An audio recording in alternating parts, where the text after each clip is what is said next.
narasi orang. Kalau kamu tanya sini, tanya Alkitab, bukan tanya narasi orang. Iya, oke. Siap-siap. Iya Maksud dong. saya gini, menurut Alkitab itu Nabi Yunus pas diperutikan mati atau tidak itu? Ya mati dong. Kalau dia nggak mati, Yesus nggak mati dong. Nih, kamu baca. Kok menurut si ini, menurut ini? Menurut Alkitab, baca. Baik. Tapi pas Alah, kau baca dulu. Yunus cuma 4 pasal pun kau nggak sanggup baca. Baca dulu. Saya nggak mau menjelaskan pendapat orang. Saya nggak urusin sampah-sampah masyarakat. Saya akan baca sendiri Alkitabnya. Yunus itu PL atau PB ya? PL. Yunus itu Taurat nggak sih? Gue takutnya Yunus itu Taurat ya. Soalnya Yeremia kemarin Taurat katanya. Gimana dong? Aduh, silakan Yunus baca. Jadi untuk orang-orang yang bilang ya, Yunus tuh nggak mati, gitu ya. Kita baca Yunus 2. Oke.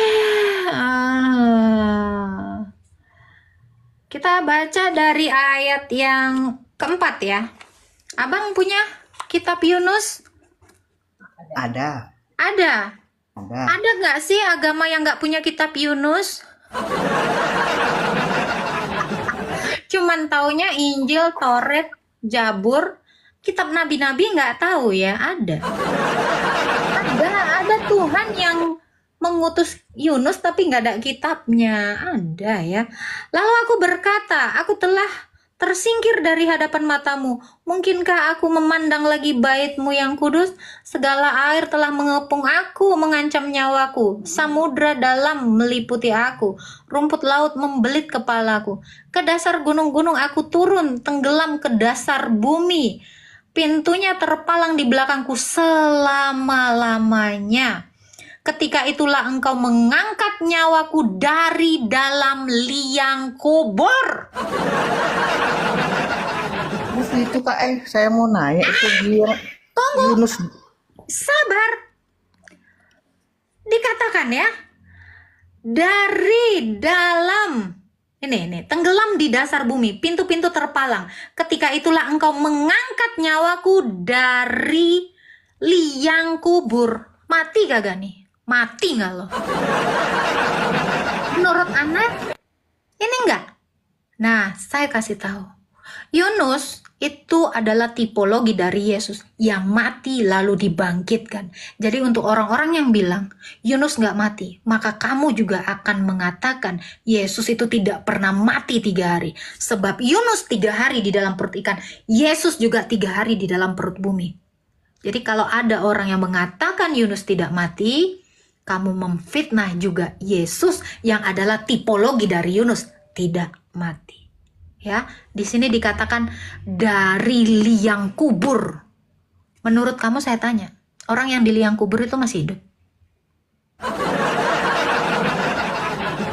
Saya tanya sama kamu. Ya udah, jadi kayak menurut ini nggak ada. Menurut kitabnya Yunus, menurut Yunus sendiri. Karena Yunus sendiri yang menulisnya. Jadi dia mati. Kalau ada yang bilang Yunus nggak mati, ya kau siap-siap mati. Gitu bang. Oke. Ada. Jadi gini. Udah saya nggak nanya itu. Yang penting kau tunjukkan ini ayatnya. Di ayat ke-6. Ada ayat yang lain lagi. Ayat Yunus 2 ayat 1. Ya di situ belum, orang di ayat 6 dia baru mati. Gila kamu. Jadi Kamu mendingan mualaf deh. Kamu nggak ngerti timeline. Ya dia di ayat 1. Ya di ayat 1 belum. Di ayat ke-6 udah. Ini nih bang. Lu nggak usah pakai dasi deh. Pakai baju Golkar aja bang. Ngangon sapi. Ayat 1. Kok ngomongin ayat 1? Ayat 6 udah jelas dia mati. Diangkat. Udah. Nggak usah debat di sini. Lu kan nanya di sini. Jangan debat. Protes mulu. Malu aku. siap kakakku. Nah, apalagi yang mau kau tanya? Ayat mana lagi kau?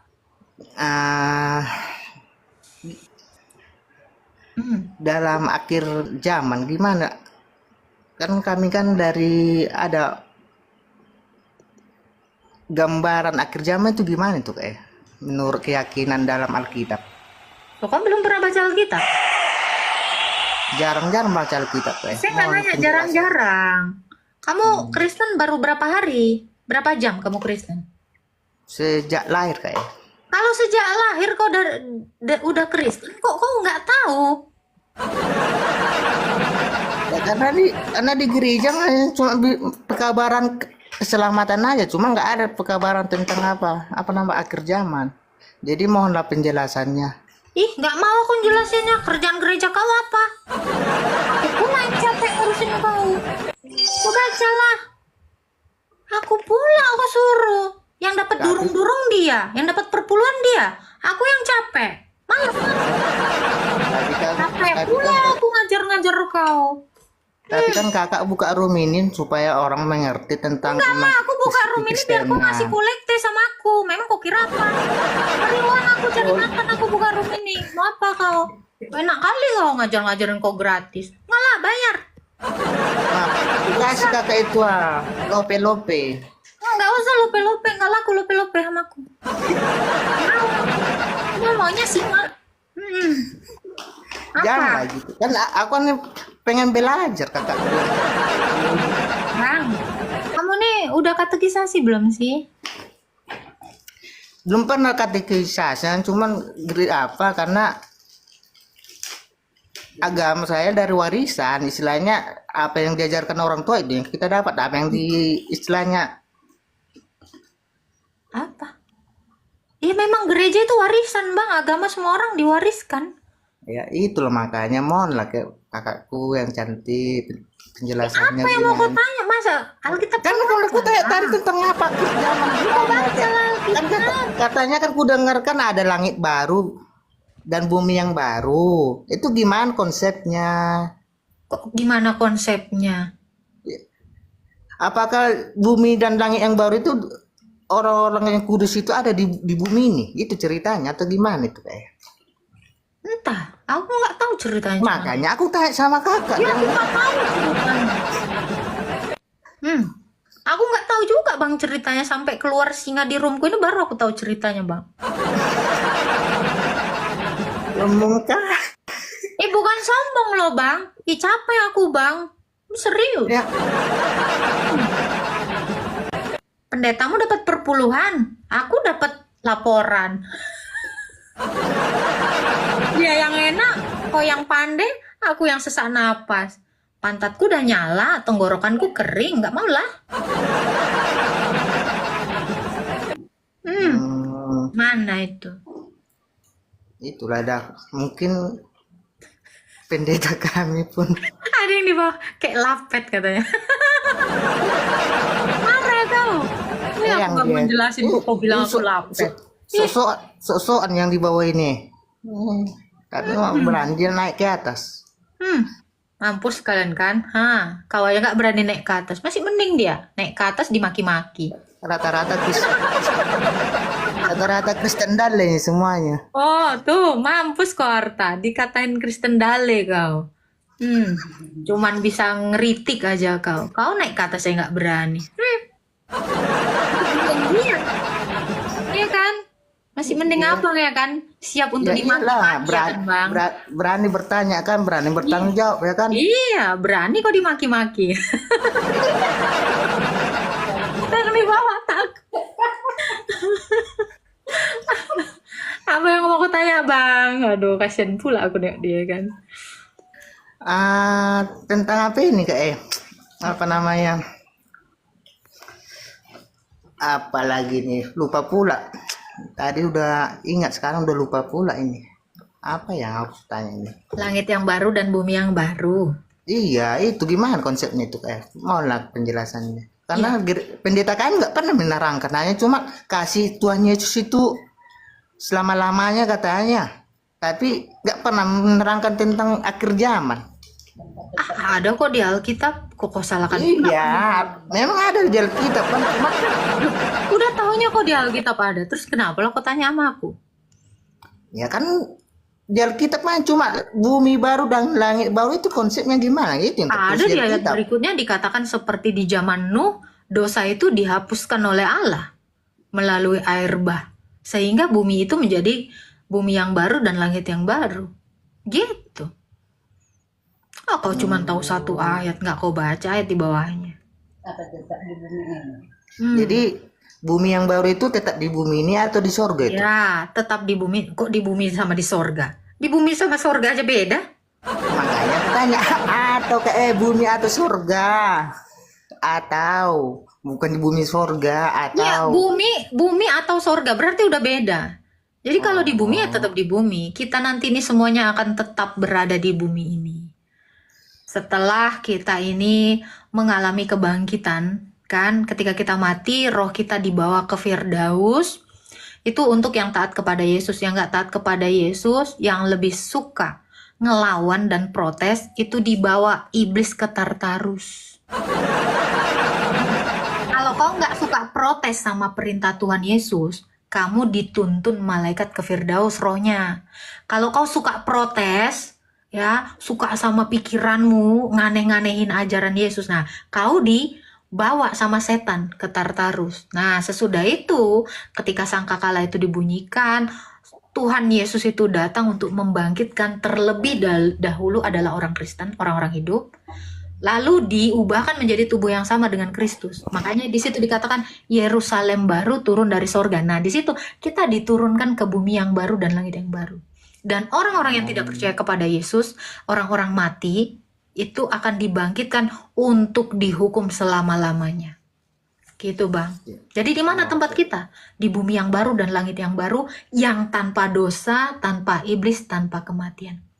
Itulah yang disebut dengan bumi baru dan langit baru. Sebab di langit sudah tidak ada lagi kuasa-kuasa setan atau kegelapan. Di bumi sudah tidak ada lagi dosa, tidak ada lagi kematian. Inilah bumi yang baru dan langit yang baru. Seperti jadi itu, Bang. intinya enggak ada lagi jadi katanya aku dengar ada kenikmatan di surga, di bumi yang baru. Nggak ada di Alkitab. Enggak ada ya. Nggak ada. Jadi ketika Yesus datang pada saat ke bumi ini, pada saat itu kita masih hidup, itu gimana? Apakah kita dimatikan Mati. atau gimana? Semua orang akan mengalami kematian. Pada saat Yesus datang langsung Ibrani 9 ayat 27. Ya, semua orang akan mengalami kematian. Sebab sama seperti setiap orang ditetapkan mati satu kali, lalu dihakimi. Gitu. Sebab Kristus dalam kodratnya sebagai manusia, dia juga mengalami kematian, lalu bangkit. Demikian kita. Oke, jadi saya tanya lagi gini, kita mengalami keberdosaan lagi ceritanya. Sebelum meninggal kita nggak mengaku keberdosaan kita, tiba-tiba kita meninggal gitu. Itu Dihakimi. gimana itu? Dihakimi. Nggak sempat kita mengaku keberdosaan kita itu. Ya, jangan nggak sempat dong. Keburu telat, nanti sakit mah.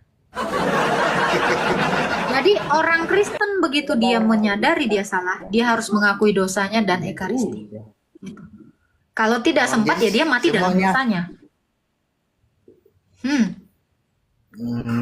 Ya, kalau kamu itu mati sebelum mengakui dan memohon ampun atas dosamu, ya kamu mati dalam dosamu. Maka kamu akan dihakimi sesuai dengan perbuatan. Gitu, Bang. Kayaknya hati-hati orang Kristen. Ya. Ya, selalu dikatakan anggaplah. Jadi kalau ekaristi itu tiap hari atau tiap minggu itu kayak. Karena di gereja kami hanya sekali 3 bulan ekaristinya, perjamuan. Ya, di Alkitab dikatakan murid-murid Yesus itu setiap hari ekaristi. Sehari 1 kali ekaristi. Ya, kalau pendetamu bisa mengadakannya 1 minggu sekali ya nggak apa-apa. Ya, kau berdoa aja supaya jangan mati. Enggak, ini sebelum kebetulan sekali 3 bulan pula di sini tempat kami. Ya janganlah, Yesus bilang tiap hari. Makanya Rasul itu tiap hari. Yesus itu nyuruh tiap hari. Makanya Rasul melakukan itu. Sebab Rasul-Rasul itu diajarkan Yesus untuk melakukan itu semua. Iya. Iya ya. Terima kasihlah kakakku yang cantik. Alah, udahlah. Pencerahan. Tuhan berkati. Iyalah. Apa maksud dari ekaristi? Kurban. Itu yang dilakukan oleh Yesus sebelum malam terakhir, perjamuan kudus. Itulah ekaristi. Gitu ya.